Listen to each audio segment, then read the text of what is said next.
What's up everyone, it's just Blaze89. Today's video is going to be the best class setup for the Automaton assault rifle in COD Vanguard. This gun can be like a laser beam once you've got the right attachments on it. It has a very high rate of fire, slightly slower time to kill than most weapons, but it's still a very powerful gun in the game due to the high rate of fire and high accuracy when set up in the right way. So let's get into it.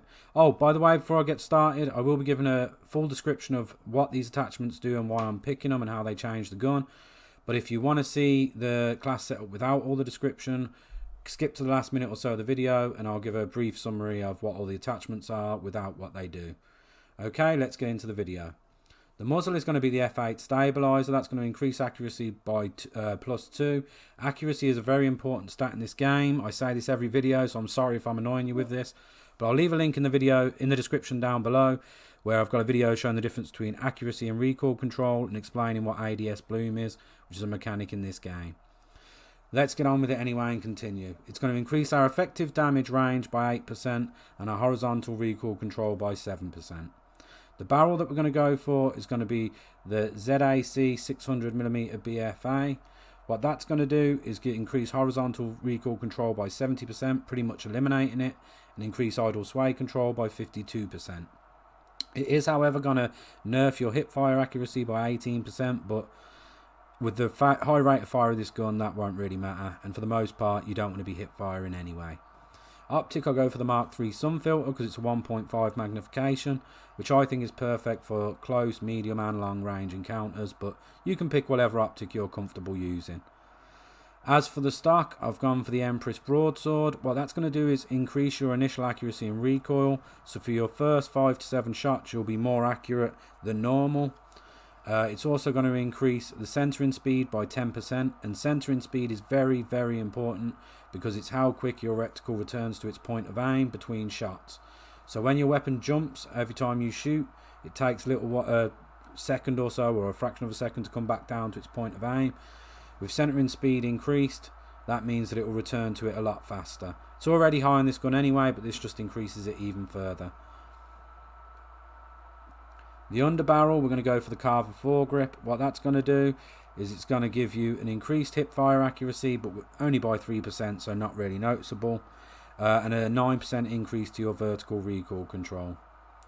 The magazine we've gone for is the 8mm Klauser rifle 50 round mags. That's going to increase your damage, taking it from 22 damage to a 28, so it goes from a 5-shot kill to a 4-shot kill weapon with this attachment. It's also going to increase bullet velocity by 20%, which is very important at longer ranges because it's how long it takes for your bullet to travel from your gun to the target.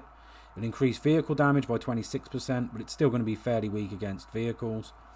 But it will, however, reduce your vertical recoil control by 35% and horizontal by 25%. That's not going to matter though, due to the other attachments we've got that increase the accuracy on this gun.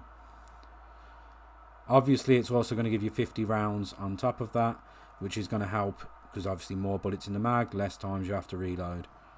Next, we're going to go for subsonic ammo. This is going to do a 10% nerf to our bullet velocity, but being as we've just increased it anyway, it's not really going to matter, and it's still got a good bullet velocity.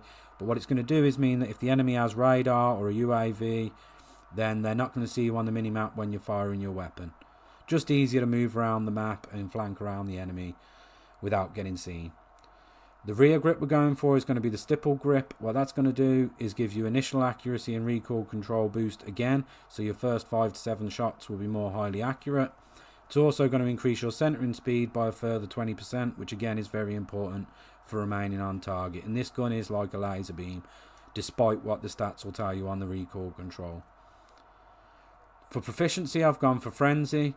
That's just going to give you health regeneration after kills, so as soon as you get a kill, your health will start regenerating, whereas normally in this game, obviously, health regeneration is fairly slow. In my opinion, frenzy is a very underrated proficiency, so I highly recommend using it.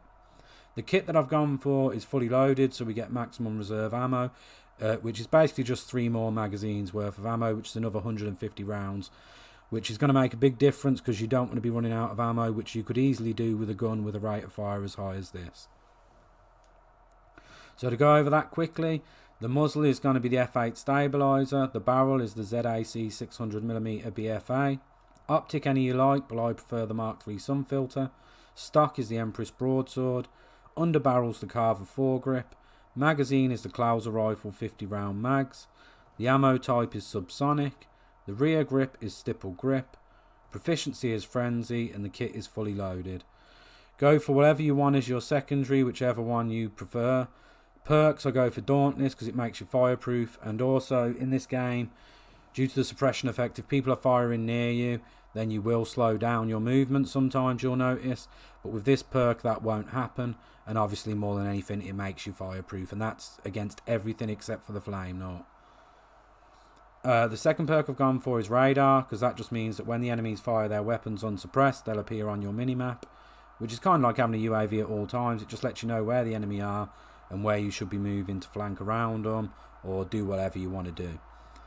The perk 3, there really isn't much choices on the perk 3, so you can either play Turtle and have a riot shield on your back, or you can do what I do, which is go with Lightweight, which increases your movement speed, just so you can move around the map quicker. Lethal, go for whatever you want. Tactical, I highly recommend having the stun grenade, because it does do 20 damage, and sometimes you can get easy kills with it. That's my setup for the Automaton in Call of Duty Vanguard. I hope you enjoyed the video. If you did, please leave a like down and a comment down below, and subscribe for more Call of Duty videos if you're not subscribed already. I'll see you in the next one. Peace.